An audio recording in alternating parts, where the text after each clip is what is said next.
প্রিয় শিক্ষার্থী, আমার নবম দশম শ্রেণীর শিক্ষার্থী, তোমাদের ইংরেজি পাঠ্য বইয়ের যে নির্দিষ্ট বিষয় নিয়ে আলোচনা হচ্ছিল তারই ধারাবাহিকতায় আজ আমি গ্রাফ অ্যান্ড পাই চার্টের দ্বিতীয় লেকচার হিসেবে আমি এখনই একটা বিষয় এখানে হাজির করেছি, যেটা কিনা তোমাদের গ্রাফ অ্যান্ড পাই চার্টের মূল বিষয়, যেটা ছবি যখন কথা বলে। তোমরা মাঝে মাঝে দেখেছো পেপারে এবং বিভিন্ন সোশ্যাল মিডিয়ায় একটা ছবি দিয়ে বলে যে ছবি যখন কথা বলে, অর্থাৎ ছবি থেকে তোমরা উপলব্ধিতে আনতে পারো যে এটার পিছনে কি হয়েছে, কি হতে যাচ্ছে, কোন ধরনের মানবিকতা কিংবা কোন ধরনের অমানবিক বিষয় এখানে উন্মোচিত হয়েছে, সব ছবি থেকে তোমরা উপলব্ধিতে আনতে পারো। তো এই পাই চার্ট এবং গ্রাফ চার্ট এবং যে সকল চার্টের কথা ইতিপূর্বে বলেছি, এটা অনেকটা সেরকমই। এরকম দেখো, আমি একটা বিষয় এখানে এঁকেছি। Pie chart and graph chart, যেটা চার্ট মানেই কিন্তু একটা ছবির মধ্যে দিয়ে একটা ছবি, তার থেকে তথ্য সংযোজন করা থাকে, বিভিন্ন সংখ্যা, উপাত্ত, ডেটা, এগুলো সম্বলিত একটা ছবি। সেই ছবিটা দেখে তুমি উপস্থাপন করো যে এখানে এই বলা হয়েছে, এটা এই বলতে যাচ্ছে, এটা আমাদের জন্য এই ধরনের কর্মকাণ্ডের সাথে সম্পৃক্ত, আমাদের জীবনে এভাবে প্রভাব ফেলে, নানা ধরনের কথা তুমি ব্যাখ্যা হিসেবে করে থাকো। তো আমি যে গ্রাফ অ্যান্ড পাই চার্ট শুধুমাত্র যে তথ্য সম্বলিত একটা বার চার্ট কিংবা পাই চার্ট এটা হবে, আমি মনে করি এ ধরনের ছবিটাও এটাও এক ধরনের গ্রাফ। কেননা তোমাদের ইংরেজি বইতে ছবি দিয়ে বলা হয় look at the picture and discuss between the students or among the students, বলা হয় যে ছবিটা দেখে এই নিয়ে তোমাদের শিক্ষার্থীদের মধ্যে or discuss among your friends, তোমার বন্ধুদের মধ্যে এটা নিয়ে আলোচনা করো, ছবিটা নিয়ে আলোচনা করতে পারো ছবিতে। তো এইখানে আমি যে ছবি এঁকেছি, দেখো বর্তমান পারসপেকশনে, বর্তমান প্রসঙ্গ অনুযায়ী এখানে একটা করোনা ভাইরাসের ছবি আঁকা হয়েছে, এবং এখানে একটা এই যে হসপিটাল বেড, সেখানে বেডে একজন পেশেন্ট হসপিটালাইজড হয়েছে, হসপিটালে ভর্তি করা হয়েছে। তো এইটা দেখে তোমার কি মনে হচ্ছে? তো সেক্ষেত্রে যদি এটা উপরে লেখা থাকতো এইটা যে the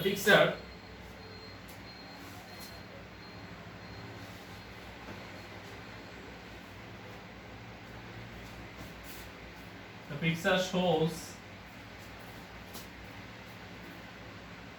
a deadly situation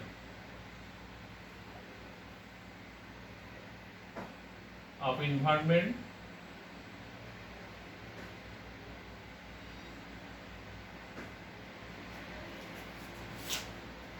deadly situation. এই ছবি দেখাচ্ছে একটা ডেডলি মানে হচ্ছে তোমার প্রাণঘাতী পরিস্থিতির কথা বলছে, প্রাণঘাতী পরিস্থিতি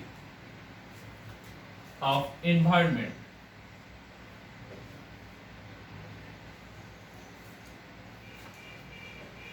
caused by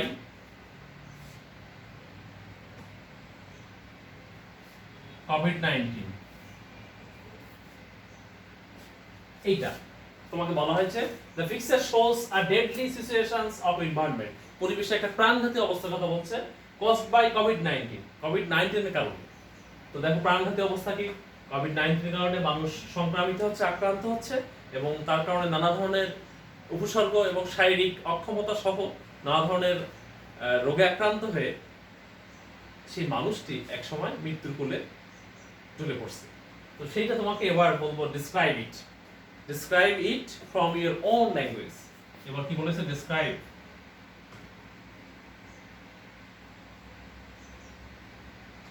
describe it from your own language, নিজের ভাষা এটাকে, from your own method কিংবা own idea। ল্যাঙ্গুয়েজ না বলে, তোমাকে ল্যাঙ্গুয়েজ বললে তুমি আবার বাংলা ভাষা লিখে রাখতে পারো, তোমার নিজের ভাষা, own idea, তোমার নিজের ধারণা মতো এটাকে ব্যাখ্যা করো। তো সেক্ষেত্রে আমি দেখো লিখেছি the picture shows a deadly situation of environment, পরিবেশের প্রাণঘাতী অবস্থার কথা বলছে, কজড বাই কোভিড-19 কারণে। Describe it from your own idea, তো নিজের ধারণা থেকে এটাকে ব্যাখ্যা করো। ঠিক সে সময় তুমি কি বলতে চাও কোভিড-19 সম্পর্কে? আমি তো আগেই বলেছি যে গ্রাফ অ্যান্ড পাই চার্ট, যেটা আমি এক্ষুনি তোমাদের গতদিনের যে ইউনিটটা আমরা করেছিলাম, ইউনিট 2 লেসন 4, আজ যেটা করতে যাচ্ছি সেই লেসন 4-এরই অংশ। লেসন 4 দেখো পেজ নাম্বার 30 এবং 31 পেজ, এটা তোমরা খোলো।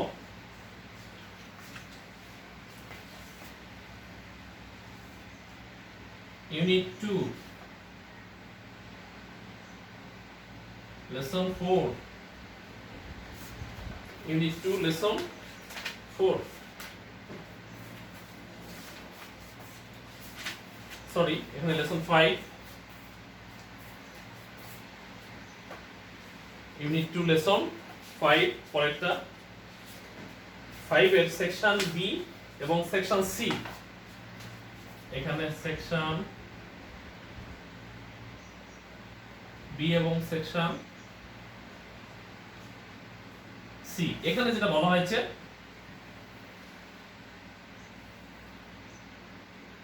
এখানে দুইটা চার্ট দেখা যাচ্ছে, দেখো দুইটাই গ্রাফ চার্ট, যেটাকে বার চার্ট। এই চার্টে তোমাকে যে তথ্য সংবলিত আছে, প্রথমত তোমাকে এই চার্ট বুঝতে হবে, চার্টে কি বলতে চাচ্ছে, কি বোঝানো হয়েছে। তো আমি যেটা ইতিপূর্বে দেখিয়েছি তোমাকে, তুমি কি বলবা যে এখানে প্রথমে তোমাকে এই চার্ট সংক্রান্ত একটা পরিচয় তোমাকে তুলে দিতে হবে। দিস চার্ট শোজ, এখানে বলা হয়েছে this chart shows a deadly situations of environment caused by COVID-19.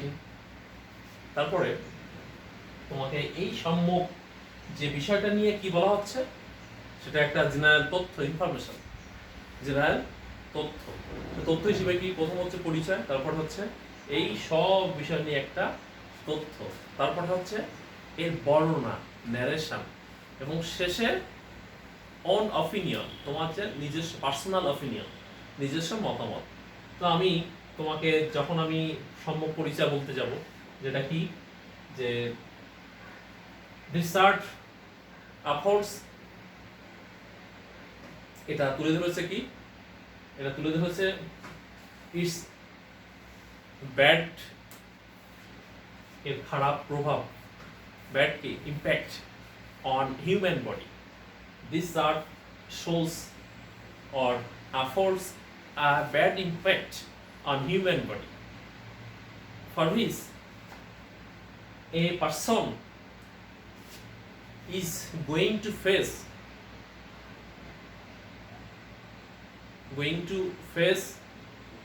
সে কি ফেস করতেছে, going to face respiratory problem by which he or she attacked by it and going to face a death. যাই হোক, আমরা এটা বলতে পারবো কি যে COVID-19 is a special type of virus or COVID-19 is a deadly virus by which a man attacked by it is going to face death. এর ধরনের বিভিন্ন বাক্য তুমি এখানে বলতে পারবে। আচ্ছা, এটাও বলতে পারবে COVID-19 is a special type of virus and it pushes a man to death through respiratory problem. তো এই ধরনের কথা এখানে তুমি বলতে পারবে। এই ব্যাখ্যার মধ্যে আমি যেটা বলেছি,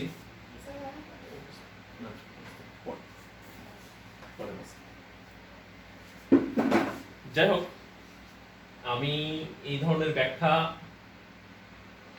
জন্য এই কথাগুলো আমি এতক্ষণ যেটা বলেছি সেটা হচ্ছে সর্বোপরি তোমরা এবার টেক্সট বইটা হাতে নিয়ে এখানে দেখো বলা হয়েছে যে তো সর্বপ্রথম তোমরা young people changing attitudes to pastimes, এই যে সেকশন বি তে পেজ নাম্বার 30, পেজ নাম্বার 30,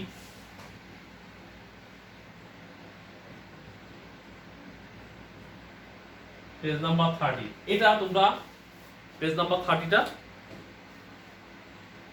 এটা প্রথমে তোমাদের পড়তে হবে এটা কি বলা হয়েছে।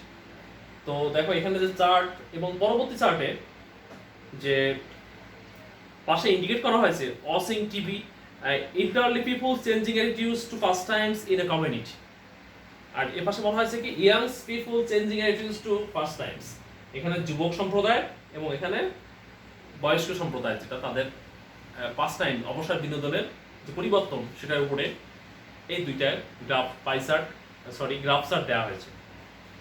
তো এই চার্টের যে বিষয়টা এখানে দেখানো হয়েছে পাশেরটা দেখো 32%, 34, 17, 17, এবার পার্সেন্টেজ কোনটা কি দেখো, যেটা কালো করে দেখানো হয়েছে যে বারটা সেটা হচ্ছে ওয়াচিং টিভি এবং একটু ধূসর প্লেইং কার্ডস ওটা, তারপরে ধূসর থেকে আরেকটু রঞ্জিত যেটা সেটা হচ্ছে ড্রয়িং রুম সেটস এবং আদার্স যেটা পরেরটা 17%। তো এখানে তোমাকে 32% ওয়াচিং টিভি, 1990 সালে মানুষ 32% মানুষ টিভি দেখে বিনোদন করতো, কারা সেটা হচ্ছে ইল্ডারলি পিপল। ঠিক একইভাবে 2000 সালে সেটা বেড়ে কত হয়েছে 41% হয়েছে এবং 2010 সালে সেটা 49% হয়েছে। তাহলে এটা ক্রমান্বয়ে বেড়েছে। কোনটা তোমাকে টিভি দেখে মানুষের অবসর বিনোদন কিংবা টিভি দেখে সময় অতিবাহিত করা, অবসর সময়কে অতিবাহিত করার হারটি আস্তে আস্তে বেড়েছে। পরবর্তীতে প্লেইং কার্ডস কি হয়েছে 34% ছিল 1990 সালে, এটা 36% হয়েছে 2000 সালে, 39% হয়েছে 2010 সালে, এটাও বেড়েছে। আচ্ছা এবার ড্রয়িং রুম সেট সেটা 17% ছিল 1990 সালে, 12% এটা কমেছে। অর্থাৎ মানুষ বাসায় বসে বিনোদন করার ক্ষেত্রে সেটা কমেছে। কোন মানুষদের? সেটা হচ্ছে যারা বয়স্ক মানুষ তাদের। 2010 সালে এসে আরও কমেছে। ঠিক এভাবে প্রত্যেকটা ধারাবাহিকভাবে তোমাকে বর্ণনা করতে হবে, কিন্তু সেই বর্ণনা করার যে বিষয়টা সেখানে শুরুতে তোমাকে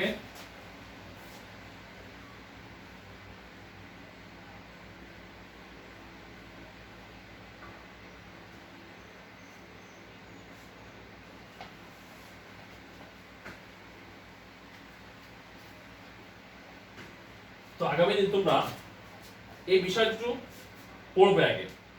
এই যে ইউনিট 2 লেসন 5